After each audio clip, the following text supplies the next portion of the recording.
నమస్తే. బాగున్నారా? నేను Sahithi. Certified nutritionist and certified yoga trainer. రోజు చెప్పి చెప్పి అలవాటయిపోయింది కదా! నాకేంటో మీరందరూ నాకు తెలిసిన వాళ్ళలాగా అనిపిచ్చేస్తున్నారు. అందుకే నవ్వుతూనే ఉంటాను నేను. మీరు కూడా ఎప్పుడు నవ్వుతూ ఉండండి. ఏమి టెన్షన్ అవ్వకండి. చూపిస్తున్నానా నేను రెసిపీస్? ఏమన్నా కష్టంగా ఉన్నాయా? చూడండి ఎంత ఈజీగా ఉన్నాయి. రోజు చిన్న చిన్న చేంజెస్ చేసుకోండి. లైఫ్‌లో చాలా హ్యూజ్ ఇంపాక్ట్ ఉంటది. ఎప్పుడు బావుంటది. స్ట్రెస్ మీద వర్క్ చేయండి. మనకి యోగా చాలా హెల్ప్ చేస్తది కదా బాడీకి. దాంతో పాటు ఎలాంటి ఫుడ్ తినాలి, హోల్ ఫుడ్స్, సాత్విక ఆహారం అనుకోండి. సో, ఎలా చేయాలి అన్నీ చూపిస్తున్నాను కదా! ఈరోజు కూడా అందులోనే ఒక రెసిపీ. ఇయన్నీ చూడండి చాలా తక్కువ టైంలో చేసేవి మీకు చూపిస్తున్నాను నేను. ఈజీగా ఎలా చేసుకోవచ్చు. ఇది కూడా అందులో ఒకటి. చాలా ఈజీగా చేసుకోవచ్చు. వన్ పాట్ బౌల్స్ రెసిపీస్ అంటారు ఇవన్నీ. అంటే ఏంటి తక్కువ పనితోటి. జస్ట్ ఒక్కటే యూజ్ చేసుకొని చేసుకునేటివి. సో, చూడండి ఈరోజు కిచిడి చేస్తాను. నాకు చాలా ఇష్టం. నాకెప్పుడు ఓపిక లేకపోయినా క్లాస్ అయిపోయినంక 7:15కి నా క్లాస్ అయిపోతది కదా! అవ్వగానే వెంటనే ఎళ్లి చేసుకుంటాను. లేదా నా హస్బెండ్ అయినా చేస్తారు. ఇది ఈజీ ఉంటది. హెల్త్‌కి కూడా చాలా మంచిది. సో, చూడండి రైస్. వైట్ రైస్‌ని విలన్ లాగా చూడకండి. అన్నం పరబ్రహ్మ స్వరూపం అంటారు. అన్నం మంచిది. డైజెషన్‌కి చాలా మంచిది.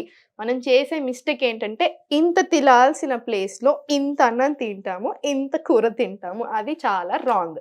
కానీ అన్నంనే రాంగ్ అనుకోకండి. ఏదన్నా అతిగా చేయొద్దు మనము. అన్నీ హ్యాపీగా అన్నీ తినాలి. లిమిట్స్‌లో తినాలి. చూడండి రైస్ నేను ఇంత క్వాంటిటీ తీసుకొని దీంట్లో మొత్తం వేసుకోను. నేను మీకు చెప్తాను కొలత ఎంత తీసుకోవాలి. టెన్షన్ అవసరం లేదు. సో, రైస్ తీసుకోండి. White rice. సో, ఫస్ట్ కొంచెం అదేసేసుకోండి. ఇప్పుడు నేనిక్కడ ఉంటాను కదా! వేస్ట్ అవ్వకుండా చూసుకోవాలి కాబట్టి కొంచెమే వేసుకుంటున్నాను నేను. ఇది ఒక చిన్న గ్లాస్. ఇంత గ్లాసొచ్చింది నాకు. ఇది ఇంత గ్లాస్ బియ్యం. మీరెంత వస్తే అంత మీరు ఎంతమందికి తింటున్నారనేది ఎప్పుడైనా సరే ఇది ఆల్రెడీ కుక్ చేశాక చాలా ఎక్కువయిపోతది. ఇది ఇద్దరికొచ్చేస్తది ఈజీగా. చాలా ఎక్కువ వెజిటబుల్స్ ఏసుకోవాలి అంతే. అంతకంటే ఏమీ లేదు. నేను పెసరపప్పు నానేసుకొని పెట్టుకున్నాను. మీరు ఇందులో ఏ పప్పన్నా వేసుకోవచ్చు. ఎప్పుడు రోజు చేంజ్ చేస్తూ ఉండండి పప్పు. ఇప్పుడు నేనిది ఆల్రెడీ నానబెట్టుకున్నాను. చాలా సేపయింది నేను నానబెట్టుకొని. 2 ½ అవర్స్ అయింది. మీరు కూడా అంతే. పప్పు నానబెట్టుకొని తినండి. బ్లోటింగ్ అవ్వదు. చాలా మంది తింటుంటే నాకు బాగా హెవీగా అనిపిస్తుంది అంటారు. లేకపోతే బాగా గ్యాస్ ఒస్తుంది, బేకుర్లు ఒస్తున్నాయి. ఇలాంటి చాలా కంప్లెయింట్స్ ఉంటాయి పప్పుతోటి. సో, మీరేం చేస్తారు పప్పు నానబెట్టేసుకోండి. కంపల్సరీ పప్పు నానబెట్టుకోవాలి. అది గుర్తుపెట్టేసుకోండి ఇంకా. ఏ పప్పయినా సరే. ఇదేసేసుకున్నా కొంచెం ఎక్కువ పప్పేసుకున్నాను మీరు గమనించండి. దీంట్లో మీకెక్కడైనా ఆకుకూరలు ఎక్కువుంటే ఆకుకూర ఏసేసుకోండి. ఇప్పుడు పాలకూర ఉందనుకోండి పాలకూర వేసేసుకోండి. మంచి ఫ్రెష్ ఆకుకూరలొస్తున్నాయి కదా! ఏసేసుకోండి. నా దగ్గర ఇప్పుడు లేవు కాబట్టి నేను వేయట్లేదు అంతే.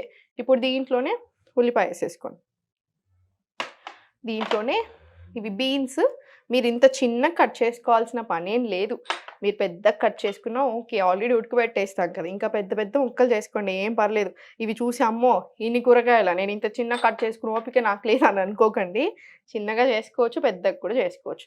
ఇది ముల్లంగి, రాడిష్ కూడా చాలా మంచిదండి బాబు. రాడిష్ కొంతమంది చేదు ఉంటదని అనుకుంటారు. ముందు కావాలంటే చిన్నగా టేస్ట్ చూడండి మీకే తెలిసిపోతది. సో, రాడిష్ ముక్కలు కూడా వేసేసుకోండి. ఇంకా ఏమైనా ఉంటే అన్నీ వేసుకోండి ఏం పర్లేదు. ఇప్పుడు ఇది టొమాటో కూడా ఎక్కువేస్తాను. కొంచెం మంచి టేస్ట్ వస్తది కదా! టొమాటో. వంకాయ కూడా వేస్తున్నాను. ఏంటి ఈమె వంకాయ కూడా వేస్తుంది అనుకోకండి. వంకాయ కూడా టేస్టీ అనిపిస్తది.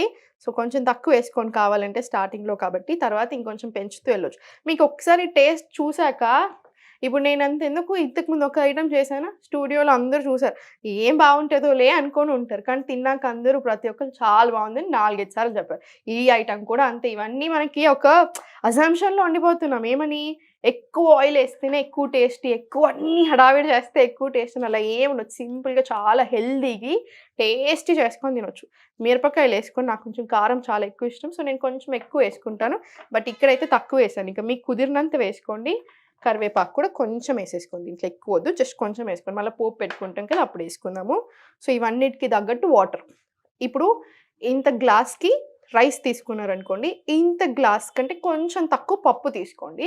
లేదా ఇంతే గ్లాస్ వైట్ రైస్ తీసుకొని ఇంత గ్లాస్ ఎగ్జాక్ట్ పప్పు తీసుకోవచ్చు. మీకు దానికి 4 టైమ్స్ వాటర్ పోసుకోండి. మనం యూజువల్లీ 1కి 2 పోసాం కదా! మీరెక్కువ ఏసేసుకోవచ్చు. అసలు కొలత కూడా అవసరం లేదండి. చాలా హ్యాపీ ఎక్కువ వాటర్ ఏసేసుకోండి. చాలా ఎక్కువ వాటర్ బెస్ట్ మనకి మెత్తగా ఉండాలి కదా! ఇలా.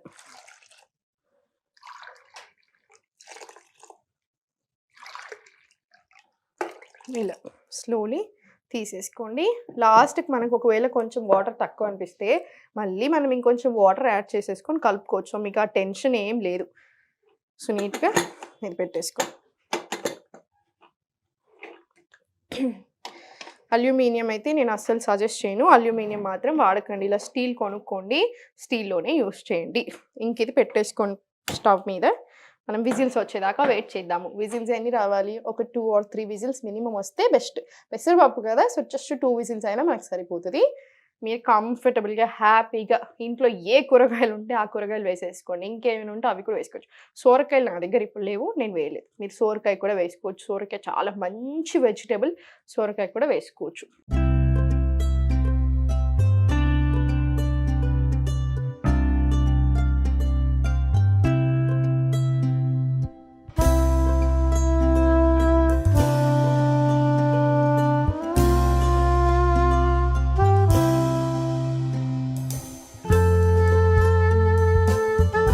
ఇప్పుడు నేను ఇది 3 విజిల్ పెట్టుకున్నాను.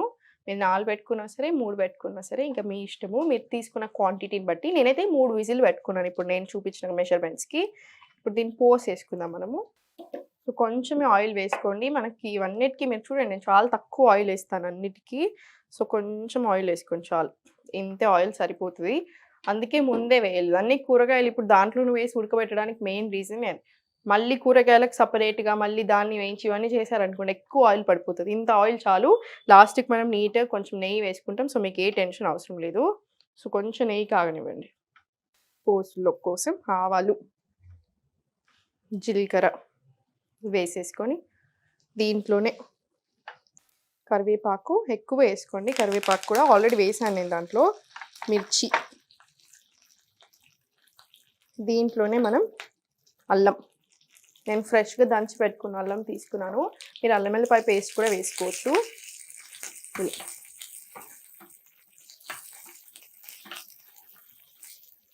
స్లోలీ దీంట్లోనే పసుపు వేసుకుందాం కొంచెము. మీకు ఎంత కావాలంటే అంత వేసుకోండి. పసుపు అవాయిడ్ చేయకండి. కంపల్సరీ వేసుకోండి పసుపు.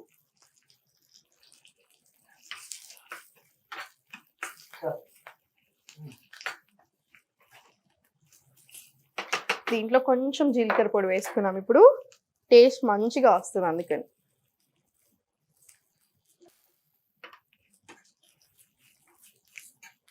సో ఇది ఆఫ్ చేసేసుకొని ఇప్పుడు మీరు విజిల్స్ 3 వస్తాయి కదా, దాని తర్వాత ఎసరు ఉంటుంది కదా, ఇమీడియట్లీ ఏం తీయకండి.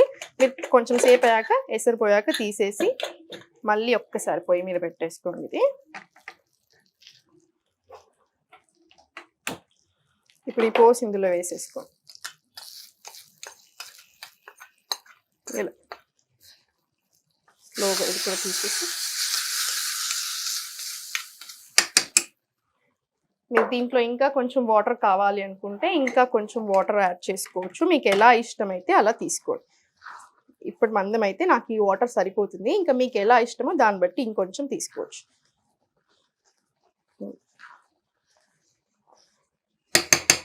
మీరు గమనించారో లేదో మనం ఇంకా ఉప్పు వేయలేదు. సో ఇప్పుడు ఉప్పు వేసుకోండి కంపల్సరీ. ఇంకా మీకు ఎంత ఇష్టమో దాన్ని బట్టి వేసుకోండి. నేను కొంచెం ఉప్పు తక్కువ తీసుకుంటాను. సో మీకు ఎలా కుదిరితే మీకు అలా.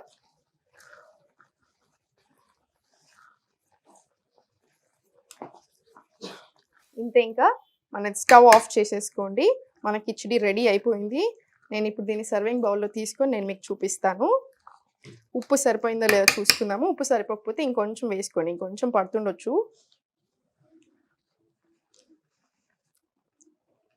కొంచెం వేసుకోండి సరిపోతుంది.